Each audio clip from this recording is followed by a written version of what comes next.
Assalomu alaykum hurmatli kuzatuvchilar. Bugun ochlik qilish va parhez saqlashni foydali va kimlarga mumkin, kimga mumkin emas, qanaqa organizmlarga foydasi bor, shu haqida qisqacha o'zimni fikrimni aytib o'tmoqchiman. Ochlik, ya'ni autofagiya holatiga borgunicha bo'lgan davr, bu jarayonni aytib o'taman. Bu autofagiya jarayonini insonning o'zi reja asosida olib borishi mumkin bo'lgan holat, ya'ni ochlik bilan.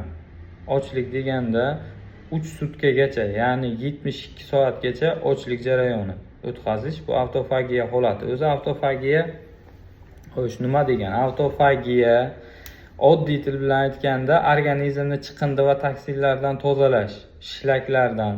Bunga qo'shimcha даже hozir juda ham ayollarda ko'payib ketayotgan onkologический ko'krak saratonlarini ham xavfini bartaraf qiladi, shu Xudo xohlasa. Endi 100% degani emas.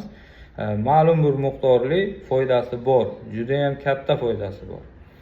Birinchi 12 soatda ichaklar va jigar toksinlardan tozalanadi. Keyingi 14 soatdan keyingi holatlarda insulin gormoni ishlab chiqarish to'xtatiladi. Insulin gormoni ovqatni hazm qilishda insonga juda ham katta yordam beruvchi gormon. Bu gormon to'xtatilgandan keyin inson ichki organizmdagi toksin va shlaklar tanada so'rilishni boshlaydi. 14-soatdan keyin tanada insulin ishlab chiqarish to'xtatiladi va toksinlar so'rilishni boshlaydi. Xo'sh, keyingi 18-24-soatlarda yallig'lanish, ya'ni revmatizm, artrit, grija, mana shu kasalliklarga foydasi juda ham katta. Parkinson kasalligi, butun tanadagi yallig'lanish, o'pkadagi shamollash, kuchli yallig'lanishlarga ham yaxshi foydasi bor. Ochlikni juda ham foydasi katta. Buni chiqib men aytayotganim yo'q yoki men bu sxemani uylab topganim yo'q. Bu dunyo metodikasi va meditsinasida tasdiqlangan va ilmiy jihatdan ko'rib chiqilgan narsani tavsiya beraman. Haqiqatdan ham juda ham foydasi kuchli.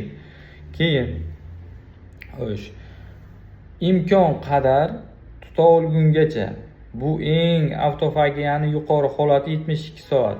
Ko'p ham oshib ketmasin, inson shok holatiga ham tushib qolishi mumkin. Bu jarayonni qiladigan vaqtda suv ichish mumkin.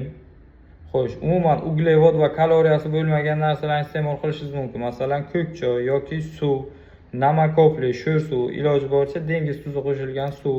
Mana shunaqa narsalar bilan davom ettirsa bo'ladi bu jarayonni. Bu chunki insulin gormoni ishlab chiqarilishiga turtki bo'lmaydi. Insulin ishlab chiqarilmagandan keyin organizmdagi toksinlarni organizm o'zi yo'qotishni boshlaydi va yangi hujayralar paydo bo'ladi.